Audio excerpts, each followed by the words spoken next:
Hola, ¿cómo están? Buena tarde a todos. Bienvenidos a otro episodio del podcast y de este canal de YouTube, en donde, bueno, pues el día de hoy traemos un tema bien interesante y sumamente importante de relevancia para lo que estamos viviendo en estos momentos con lo que, bueno, pues todos saben, con la pandemia del COVID-19. Y bueno, pues el día de hoy me acompaña una persona que nos va a resolver todas las dudas, nos va a explicar todo lo que está pasando alrededor de la vacuna, cuáles son los avances, los retos de la vacuna del COVID-19. Y estoy hablando nada más y nada menos que del químico farmacéutico industrial Josué Bautista Arteaga. Él es egresado de la Escuela Nacional de Ciencias Biológicas del Instituto Politécnico Nacional, con 14 años de experiencia en la industria farmacéutica. Cuenta con un diplomado en Administración Farmacéutica por el Instituto Tecnológico y de Estudios Superiores de Monterrey, miembro del Grupo de Trabajo para Farmacovigilancia en FIFARMA, la Federación Latinoamericana de la Industria Farmacéutica, y EFPIA, la European Federation of Pharmaceutical Industries and Associations. Ha participado como ponente en diversos foros nacionales e internacionales de regulación sanitaria, investigación clínica y farmacovigilancia, además de ser docente en materia de farmacovigilancia en el IPN, en la UNAM, AFM e INDEFARM. Dentro de la industria farmacéutica, su experiencia ha estado en las áreas de control de calidad, aseguramiento de calidad, información médica y farmacovigilancia, laborando en empresas como Wave, GlaxoSmithKline y Merck Sharp and Dohme. Su último trabajo fue en Pfizer como director senior de farmacovigilancia para América, y actualmente se desempeña como el presidente de la Asociación Mexicana de Farmacovigilancia y también es colaborador de la revista Código F de Canifarma. Así que bueno, pues sin más preámbulos, quiero darle la bienvenida a Josué. ¿Cómo estás, Josué? Buena tarde, gracias por acompañarnos. Hola Daniel, muy buenas tardes y primero que nada déjame, le envío un caluroso saludo a la audiencia de Claro. este podcast y a tus seguidores en el canal de YouTube. Para mí es un honor estar aquí, pero sobre todo un gusto el poder compartir con ustedes pues información que nos parece, como bien lo mencionabas tú, de gran relevancia, pues bueno, para nosotros que hoy en día estamos viviendo este escenario de la mano de la pandemia de COVID-19. Pues muchas gracias, Josué, y también por aceptar, pues darnos este tiempo para platicarnos. Primero, cuéntame un poquito acerca de la Asociación Mexicana de Farmacovigilancia. Sí, claro, mira, nosotros somos una asociación civil. Justamente en este año estamos celebrando los 15 años de la fundación de la Asociación Mexicana de Farmacovigilancia.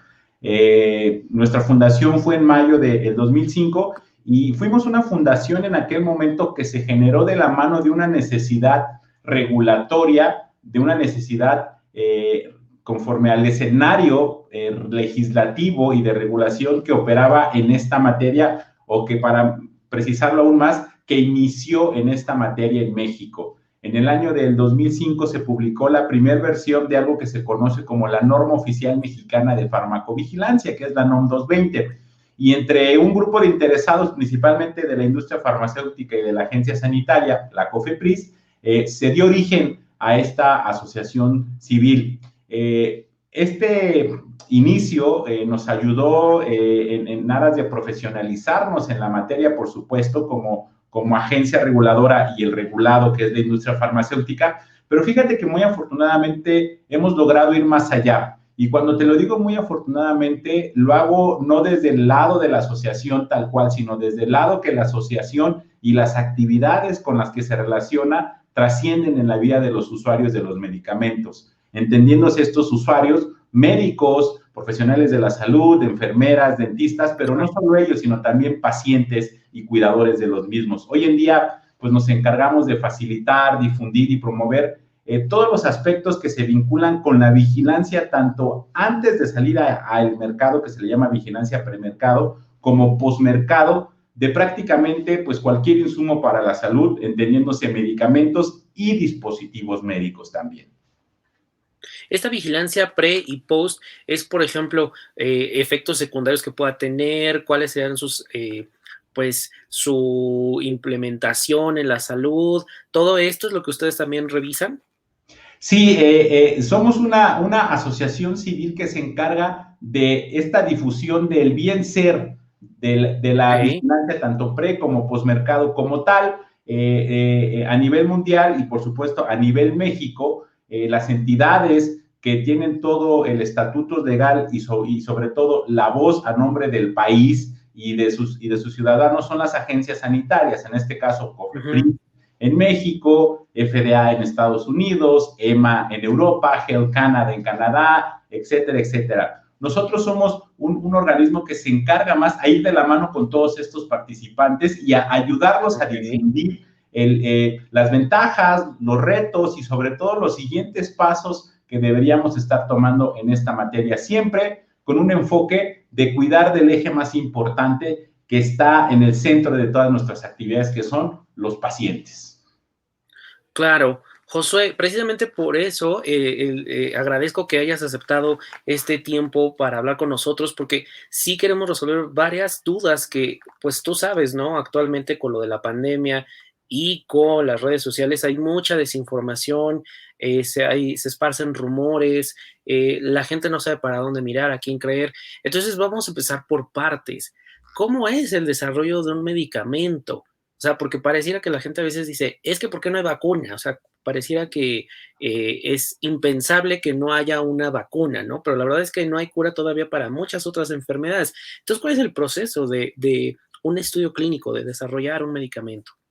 Claro, mira, es un proceso, déjame decirte, complejo y es un proceso que demanda recursos tanto en lo humano como en lo económico como en tiempo. Por darte un dato, en el modelo tradicional que se ha venido eficientando en los últimos años, el desarrollo de un medicamento a una compañía farmacéutica le toma entre 8 y 12 años, es decir, desde que la idea surge desde que la necesidad es detectada, desde que se evalúa esta viabilidad del proyecto, hasta que llega el primer medicamento a un paciente, ya en su fase de post-comercialización o post-mercado, como te decía, nos toma entre 8 y 12 años. Esto en aras del Wow. tiempo. En aras de los Ujú, recursos humanos, te puedo decir que es un grupo multidisciplinario, interdisciplinario, transdisciplinario, porque todo comienza con infraestructura interna de la compañía, toxicólogos, farmacólogos, estadistas, médicos expertos en la patología, bioestadísticos, reguladores, abogados, que hace farmacovigilancia, científicos que ven la parte de farmacovigilancia, etcétera, etcétera. Pero posteriormente se van sumando otros actores que no dependen y sobre todo que no nacen directamente desde el desarrollador, como son comités que se encargan de vigilar la ética del estudio que se está proponiendo, del protocolo de investigación que se está proponiendo. Sin duda, las entidades reguladoras son parte fundamental en este desarrollo, porque al final del día ellos son los que toman la decisión de si otorgan o no a ese laboratorio farmacéutico que esté interesado en desarrollar un medicamento el ok para seguir avanzando a través de este proceso. ok. Hablando en Ujú, términos del proceso, el proceso de investigación o desarrollo de medicamentos cursa por alrededor de 4 grandes fases. Una primera fase se conoce como la fase preclínica y se le llama fase preclínica porque es una fase en la cual probamos la molécula o los diferentes candidatos de moléculas o de principios activos o de tecnologías de virus atenuados, etcétera, etcétera, en modelos o celulares o en modelos animales, en aras de validar dos grandes temas. La eficacia, es decir, qué tanto va a otorgar el beneficio que yo espero, y no menos importante, la seguridad, es decir, qué tanto está afectando este beneficio que yo espero al organismo en el cual yo estoy haciendo esta prueba. Y ujú. además, en esta fase preclínica se hace algo muy interesante que se llaman estudios de toxicología, en donde aquí lo que queremos ver es si este medicamento puede resultar, te pongo un ejemplo, potencialmente teratogénico o carcinogénico, es decir, que le genere a los usuarios, a pesar de observar el beneficio terapéutico, que les genere anomalías en su funcionamiento del organismo que derive en la aparición de algún cáncer, por ejemplo. ¿Cuál es la forma más adecuada para medir esto? Pues en modelos, ya te decía, celulares o animales. Si todo sale bien de esta primera parte, que es la fase preclínica, pasamos a 3 grandes fases que son prácticamente las pruebas o los grados en los cuales el desarrollo de ese medicamento, la investigación de ese medicamento nos está dando señales de si vamos bien, si hay que reencaminar el curso o si definitivamente ya no continuamos por ese lado. ¿A qué voy? Que posterior a esta fase preclínica hay 3 grandes fases que se ya consideran las fases clínicas, y se le consideran fases clínicas porque aquí ya empezamos a probar dicho medicamento, pero sobre todo, más que probar, a investigarlo en seres humanos. Tenemos una fase estándar que se llama la fase 1, en donde aquí, más que ver un efecto terapéutico, lo que queremos ver es algo que se denomina como los parámetros farmacocinéticos y farmacodinámicos. Y perdón por ser tan técnico a este nivel, pero necesito explicarlo así para poder ser muy preciso en lo que te voy a explicar. Claro. ¿Qué es lo que queremos ver aquí? Cómo el medicamento es metabolizado en nuestro organismo ya en seres humanos. Esto ya lo evaluamos en los modelos animales que te comenté en la fase preclínica. Ahora necesitamos ver cómo se comporta en sujetos de la raza humana. Y usualmente en esta primera fase utilizamos sujetos que no tienen esa enfermedad o esa patología que estamos pretendiendo curar. ¿Por qué? Porque queremos medir estos parámetros en un sujeto que tenga prácticamente su estado de salud sin mayores afectaciones. ¿Cuál es lo interesante de aquí? ¿Cuál es lo interesante de las fases en las que se desarrolla un medicamento? El número de personas que participan. En esta fase 1, usualmente el rango de participación no va más allá de las decenas, es decir, a lo más en parámetros estándar, por ahí participan entre 20 y 80 sujetos en los cuales se prueba el medicamento. ¿Aquí se evalúa seguridad? Sí, por supuesto, pero no necesariamente eficacia. Si todo sale bien de esta fase, pasamos a una fase que se llama la fase 2, en donde aquí, de pasar el número de sujetos de decenas, pasamos a centenas. En esta fase 2, como ya incluimos mayores pacientes, la otra gran característica es que no solo incluimos a más pacientes, sino ya incluimos a sujetos de investigación que tienen la patología o que tienen ese estado de salud que estamos queriendo resolver. Entonces, aquí, además de seguir midiendo seguridad, que evaluamos desde fase 1, empezamos a medir eficacia o efectividad, como se conoce ya cuando el medicamento está siendo comercializado. Si a partir de ahí los datos de eficacia y de seguridad son positivos, el medicamento tiene que pasar a una siguiente fase, que es la fase 3. Y usualmente esta fase es como la prueba de oro de todos los desarrollos de medicamentos. ¿Por qué? Porque aquí aumentamos el tamaño de la población y lo llevamos ya no a centenas, sino a miles de personas. Usualmente participan entre 1,000 y 3,000 personas como parte de este desarrollo clínico. Y es aquí en donde yo te decía que es la prueba de oro, porque es aquí en donde varios de los buenos resultados que se venían obteniendo dentro de la fase preclínica, la fase clínica 1 y la fase clínica 2, llegan a ser retados de una forma en donde ya no se comparan o ya no se comportan de la misma manera como lo habíamos venido observando en las previas fases. Y esto tiene que ver básicamente con que estamos utilizando el medicamento en un número de sujetos aún más grande, es decir, estamos metiendo más variabilidad de los sujetos tratando de asimilar o tratando de generar un escenario como más o menos igual al real en el cual esperamos que el medicamento se utilice una vez que ya tenga este permiso para ser comercializado. Si todo sale bien en la fase 3, y es aquí en donde estamos cerrando o los 8 o los 12 años, las compañías farmacéuticas generan un paquete de información que se llama dossier y van a las agencias sanitarias de cada país en donde pretendan ellos que el medicamento esté disponible, presentan esta información a las agencias sanitarias. En México, como lo mencioné, es la COFEPRIS, y cada agencia sanitaria, conforme a sus legislaciones, conforme a sus estándares, evalúa si a ese fabricante o desarrollador de medicamento en lo particular le otorga o no el permiso para comercializar a dicho medicamento. Como te puedes imaginar, pues este es un proceso bastante complejo, donde no solo consiste en encontrar a los sujetos que puedan ser parte de este proceso de investigación clínica, sino consiste en diseñar los esquemas, los ambientes en los cuales dichas pruebas, dicha investigación se va a generar, y en todo este proceso de desarrollo forma parte algo que se llama un comité de ética, donde este comité de ética es el que salvaguarda la seguridad, el bienestar de los sujetos que son parte de la investigación. Es un comité independiente que antes de que cualquier medicamento pueda ser probado en el sujeto que quiera participar de manera voluntaria, hay un comité independiente integrado por expertos en la materia de la medicina, de la ciencia, de la investigación, de la estadística, pero también por pacientes, por ciudadanos de la vida real, que emiten un dictamen, y dependiendo de ese dictamen, la compañía farmacéutica tendrá la oportunidad o no de llevar a cabo esas pruebas. Oye, pues súper interesante, y además, como lo acabas de decir, complejo y largo.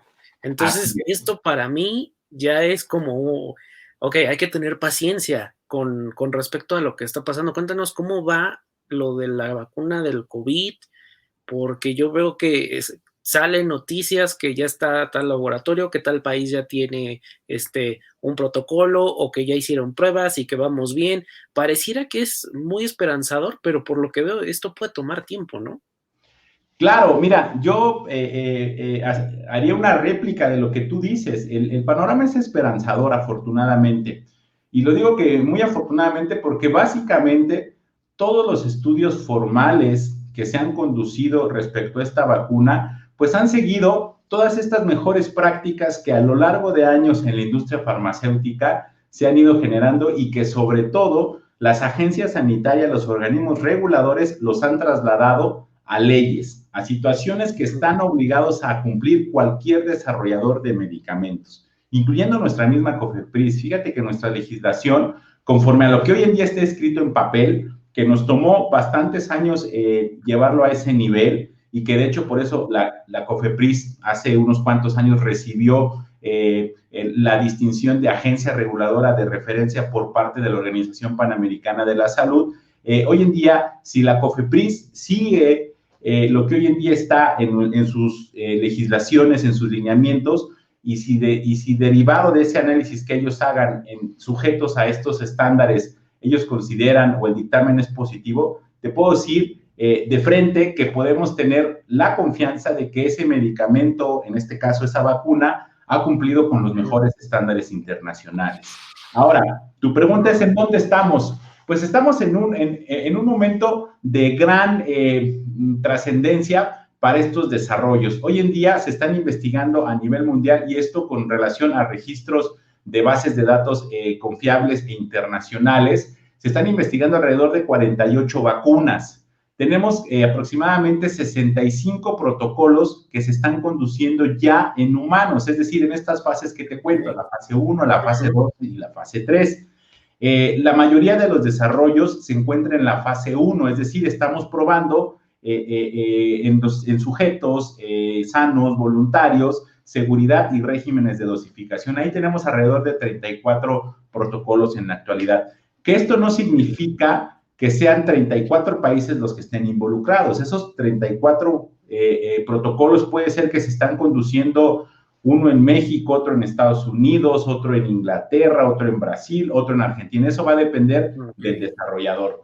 En fase 2, que es la siguiente fase donde ya se mide seguridad y eficacia, como te mencionaba, tenemos 14 protocolos a nivel mundial. Y muy afortunadamente en fase 3, que como te decía es la última fase para poder ir con el organismo regulador y que nos dé su ok, tenemos 11 protocolos. Muy, muy, muy afortunado. ¿En dónde estamos? Pues bueno, estos 11 protocolos pues son una combinación de diferentes esfuerzos en esta materia. Está el desarrollo de Moderna con los Institutos Nacionales de Salud allá en Estados Unidos, está el desarrollo de BioNTech y Pfizer junto con Fosun Pharma, está el de Casino Bio, está el Instituto Gamaleya de Rusia, está el desarrollo de AstraZeneca con la Universidad de Oxford, está el desarrollo que está llevando Sinovac, está el desarrollo que está llevando el Instituto Wuhan de productos biotecnológicos, está Sinopharma, y hay un instituto en Australia que es el Murdoch Children Research Institute, que ellos están tratando de buscar que una vacuna que ya conocemos, que es justamente una vacuna que fue lanzada en el año de 1900, pueda mostrar resultados positivos contra COVID-19. Este es el panorama general del desarrollo de las vacunas a nivel mundial, sobre todo enfocándome en aquellos que se encuentran en la fase 3, Daniel, aquellos que, como te decía, ya están prácticamente haciendo de alguna forma pruebas finales o están conduciendo sus últimas pruebas para poder decir, con estos resultados, ahora sí voy a los gobiernos y les solicito su autorización para poder comercializar ya esa vacuna en ese país en cuestión. Wow, pues parece, como dices, sí es esperanzador, lleva su tiempo. Hay algo que quiero preguntarte dentro de todo esto que están haciendo los países, y uno que a mí me interesa mucho, creo que a todos, es México. De repente escuchamos en las noticias o leo en las noticias que México hizo acuerdo con tal país o que hizo acuerdo con tal laboratorio. ¿Esto qué significa y qué papel está desenvolviendo México en todo este desarrollo de vacunas? Claro, mira, yo te diría que México está tomando las acciones que la mayoría de los mercados o de los gobiernos en Latinoamérica han llevado a cabo. ¿A qué voy? Ellos están intentando y están trabajando duramente, estamos trabajando duramente en el desarrollo de vacunas propias, de vacunas con el sello hecho en México, lo cual es muy positivo, por supuesto. Aquí el único gran reto es que de los 4 desarrollos que están avalados en México por un comité que se encarga de revisar justamente los desarrollos nacionales de vacuna para COVID-19, estos 4 se encuentran en su fase preclínica. Como ya te conté, tenemos 11 que ya están en la fase 3, es decir, ya pasaron fase preclínica, pasaron fase 1 y fase 2. Estos 4 desarrollos que son totalmente 100% mexicanos, que es uno de ellos es el de la vacuna recombinante del Instituto Nacional de Biotecnología en la UNAM, esto en colaboración con el CINVESTAP, que es una unidad de investigación en el Politécnico, en el Instituto Politécnico Nacional. Tenemos la vacuna de Avimex con el IMSS, también en colaboración con la UNAM y el CINVESTAP. Tenemos una vacuna de ADN recombinante del Instituto Tecnológico de Estudios Superiores de Monterrey, que junto con la Universidad Autónoma de Baja California y con el Politécnico están trabajando en el desarrollo de otra vacuna más, y una vacuna que está basada en péptidos por parte de la Universidad Autónoma de Querétaro, también en colaboración con el Politécnico. Son 4 desarrollos, sí, pero que en este momento, Daniel, se encuentran en fase preclínica, es decir, no conocemos los resultados de la fase preclínica porque la están conduciendo y necesitamos que estos resultados sean positivos para que puedan ellos dar paso a la fase 1, a la fase 2 y a la fase 3. Esto es por un lado en términos de la investigación propia.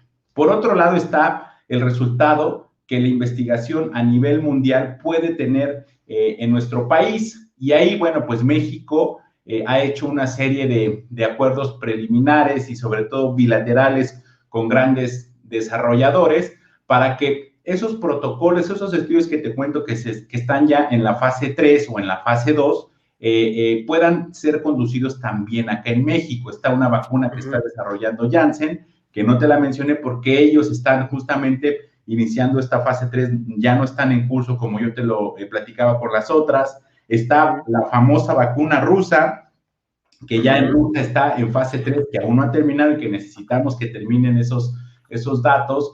la vacuna de CanSino, la de Novavax, la de Sanofi Pasteur y la de algunas otras 2 empresas. Esto es para que la investigación con el sello internacional, con el sello mundial que se está hoy en día conduciendo fuera del país, pueda replicarse y tenga datos de pacientes mexicanos. Eso es otro de los esquemas que el gobierno de México está realizando.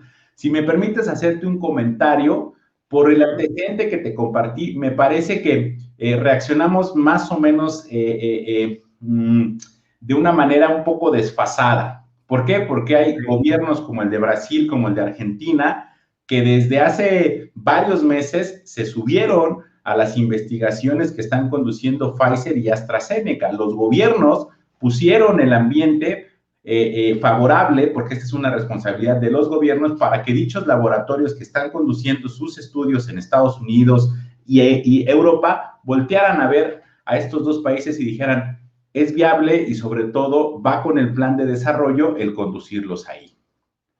Claro. Y hay un tercer brazo para concluir esta pregunta que me hacías, que es el de los esfuerzos que el gobierno de México está haciendo para con aquellos grandes desarrolladores que se encuentran pues hoy en día en la fase 3 de su vacuna. Se ha hecho un acuerdo y que inclusive fue publicado recientemente por parte de la Secretaría de Relaciones Exteriores, inclusive se hizo una ceremonia de firma de los convenios entre el gobierno de México y 3 compañías farmacéuticas, una de ellas es Pfizer, la otra es AstraZeneca y la otra es CanSino. Se pretende que a través de este primer acuerdo tengamos alrededor de 77.4 millones de dosis. Una vez que estos desarrolladores hayan finalizado su fase 3 de investigación, hayan armado toda esta información y tengan disponible esta información para presentarla al gobierno y que el gobierno la evalúe. Y en caso de que el gobierno lo considere positivo, pues bueno, estarían haciendo una parte de provisión de dosis para la población mexicana. Y otro gran elemento que está haciendo el gobierno, que han hecho varios países, es provisionar dosis a través de COVAX, que COVAX es un mecanismo que coordina la Organización Mundial de la Salud en aras de ayudar a los países a asegurar sus provisiones para vacuna de COVID-19. Aquí el fabricante, pues bueno, no sabemos quién sea aún, porque esto va a depender de cómo queden al final pues organizadas estas fichas, déjame decirlo así, de los desarrollos de la vacuna, pero bueno, ese es otro de los esfuerzos que se están generando en aras de, en el corto plazo, por decirlo así, podamos tener cierta certeza de que en México habrá vacuna para COVID-19. Qué interesante todo esto que nos estás platicando, José, porque creo que queda bastante claro que es esperanzador, pero que todo lleva un proceso, que no va a ser mañana, pero que la carrera está, bueno, hay competencia, están como que todos los esfuerzos de muchos países, de muchos laboratorios, y ahorita que mencionas la disponibilidad, creo que es una de las grandes preocupaciones que tiene la gente. Creo que son 2 principales.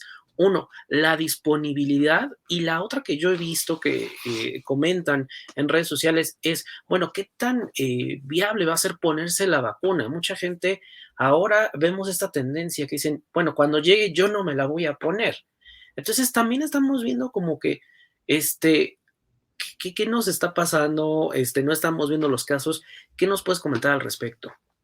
Mira, yo te diría, respondiendo al primer aspecto, la disponibilidad, pues va a ser una disponibilidad, primero que nada, proyectada. Mismo Pfizer, a través de su CEO, que Pfizer junto con AstraZeneca son de los 2 desarrolladores de vacunas que más avanzados van.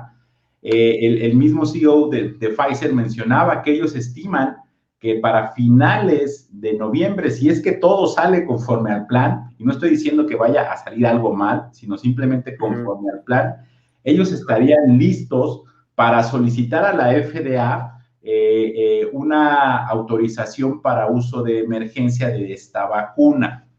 Entonces, tomando eso como referencia, yo diría que el proceso, pues, para aplicar en cada uno de los países lleva sus fases y las compañías decidirán cuál será el reloj a seguir para ir a los diferentes países. Por supuesto, en este ámbito de pandemia, sin duda, estoy convencido que van a hacer el proceso lo más pronto posible, pero para dimensionar esto se ve a que, pues pareciera que mercados tan grandes como Estados Unidos probablemente sean los primariamente beneficiados, pero esto habla de un beneficio por ahí de tener disponibilidad de la vacuna durante el mes de diciembre, si es que todo sale bien conforme al plan. Si no, esto mueve todo hacia principios del 2021. Y entendiendo el reto regulatorio que hoy en día existe en México, donde, como pues, se ha mencionado, COFEPRIS ha pasado por un proceso de reestructura y que inclusive hoy ya no son un organismo descentralizado, pues bueno, será muy interesante saber cuál sería el mecanismo que la misma agencia sanitaria, desde su dependencia, que es la Secretaría de Salud, van a implementar en aras de tener un proceso más expedito, pero que no comprometa la ciencia y el rigor científico. Y esto es solo en el hecho de tener la vacuna aprobada en el papel para que pueda ser comercializada en México. Yo sumaría otro factor, mi querido Daniel.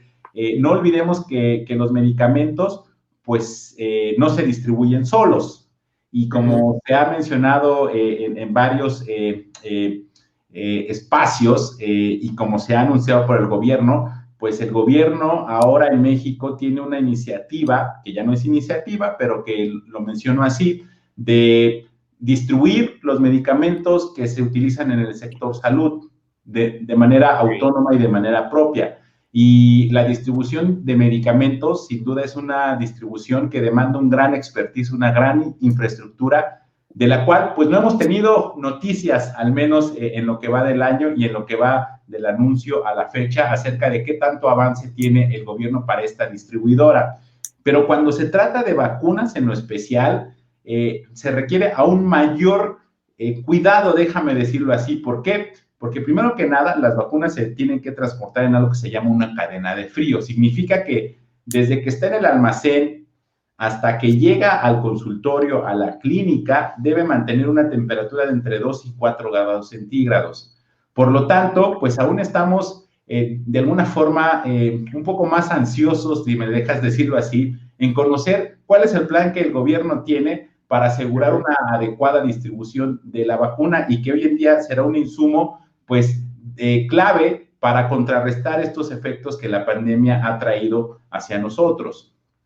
En el ámbito de seguridad y de dudas que la población ha tenido de si utilizamos o no la vacuna, yo les podría decir que debemos estar confiados de que si vacunas como las que hoy en día estamos conversando llegan a ser aprobadas por nuestros gobiernos, contarán con todos los estándares tanto de eficacia como de seguridad que nos puedan dar un grado de confiabilidad para poderlos utilizar nosotros, nuestros familiares. ¿Por qué? Porque todo este desarrollo clínico ha tenido los ojos del mundo.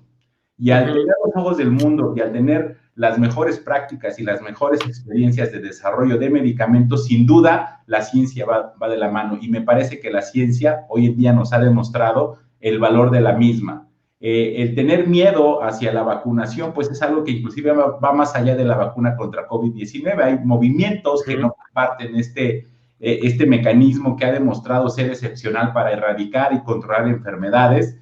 Y hoy en día yo les puedo decir, te puedo decir a ti, a tu audiencia, que vamos haciendo las cosas conforme al deber ser.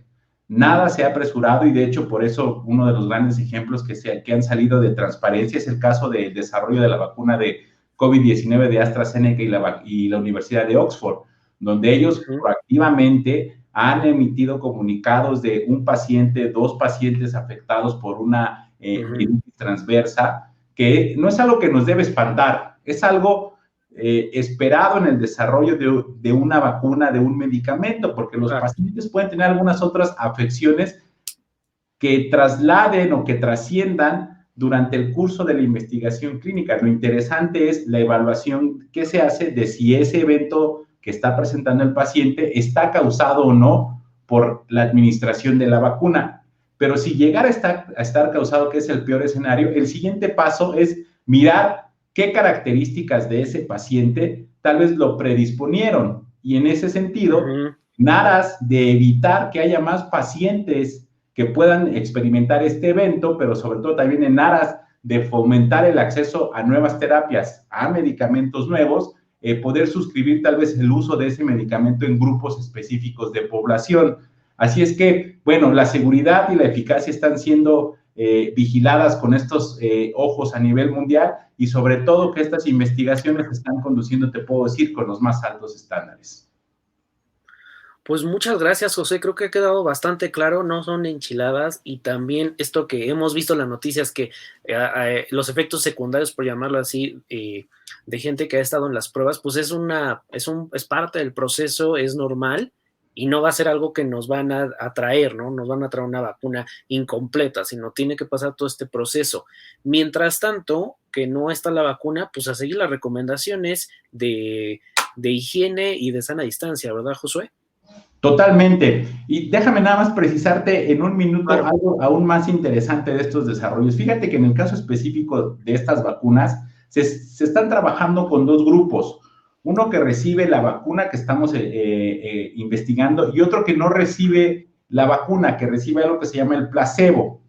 ¿Por qué? Okay. Porque queremos mirar si la respuesta que yo veo en relación al medicamento, a la vacuna que estoy investigando, en verdad se debe al efecto que está teniendo este medicamento o si se debe a una situación natural de la salud del paciente. Entonces, ¿qué ha pasado con estas investigaciones?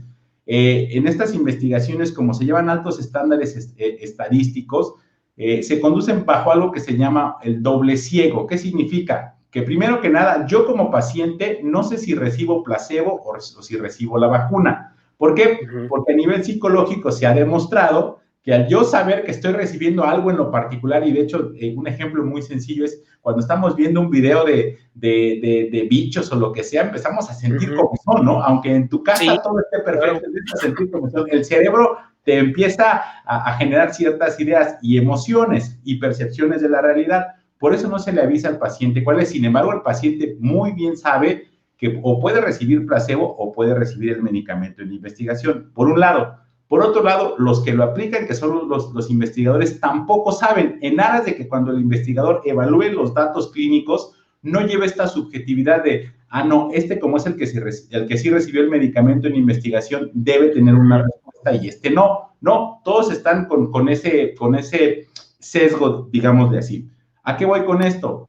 Varios de los pacientes que han experimentado eventos adversos, inclusive el de la reciente muerte en Brasil, la compañía ha publicado pues que se ha demostrado que son pacientes que recibieron el placebo. Entonces, recibieran o no la vacuna, algo les iba a pasar. No lo estoy minimizando, es simplemente contextualizando. Y yo me sumo a lo que bien mencionas tú.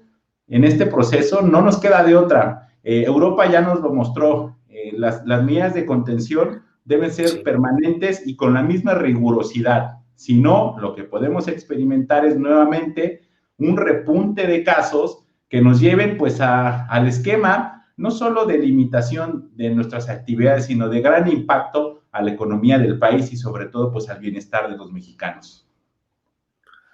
Así es, pues muchas gracias, Josué, por tomarte el tiempo, platicarnos, despejar todas estas dudas. A mí me ha quedado mucho más claro, también me ha dado esperanza que dices, mucha gente decía, no, es que 2, 3 años vamos a estar así. La verdad es que creo que va a ser menos de lo que pensamos, pero seguir cuidándonos, seguir ahí también atentos y, bueno, sobre todo informándonos. Y precisamente ustedes en la asociación, me parece, tienen mucha información, muchos eventos, ¿verdad? Virtuales. Sí, de hecho somos una asociación que, te lo puedo decir con mucho gusto, que en estos tiempos de pandemia hemos reinventado nuestra forma de comunicarnos con aquellos interesados de la farmacovigilancia, incluyendo a los pacientes, y de hecho, pues acabamos de organizar el primer Congreso Latinoamericano de Farmacovigilancia y Tecnovigilancia, donde alrededor de 500 profesionales interesados en estas dos materias, académicos, reguladores, expertos en la materia, gente de la industria farmacéutica, gente de hospitales, gente de las universidades, convergieron en un mismo foro y lo que estamos intentando hacer es compartir y hacer que conectemos las mejores prácticas en farmacovigilancia y tecnovigilancia. ¿Por qué? Porque son prácticas que nos van a ayudar a asegurar que los medicamentos que se encuentren en el mercado cumplen con los mejores estándares de seguridad, calidad y eficacia. ¿Y esto en qué se traduce? En beneficios para los usuarios. Pues muchísimas gracias, Josué. Para la gente que nos está escuchando en podcast, pueden seguirlos en Farmacovigilancia MEX en Facebook y la página es amfv.org.mx, que también van a estar en los comentarios del podcast y del canal de YouTube. Josué, pues no me queda más que agradecerte tu tiempo y bueno, pues habernos despejado todas estas dudas. Daniel, muchas gracias por el espacio y le envío un cordial saludo a toda tu audiencia y los invito a que sigámonos cuidando, sigámonos quedando en casa y sigámonos tomando todas estas medidas de limpieza, uso de cubrebocas, que son los mecanismos más simples, pero de mayor impacto. Así es, y que creo que lo de la limpieza, lo del súper, yo ya me voy a quedar de por vida, ya que llego y el súper y siempre lo voy a estar limpiando. Totalmente, totalmente, es una de las mejores prácticas que también podemos llevar a cabo. Muchas gracias, Josué. Muchas gracias y gracias a todos los que están viendo este video, los que están reproduciendo en posterior. Y también les recuerdo que, bueno, pues pueden compartir, suscribirse al canal, especialmente compartir, porque, bueno, pues es información vital que nos ha compartido Josué y que vale la pena que todo el mundo escuche y tenga mayor alcance. Muchísimas gracias y hasta la próxima.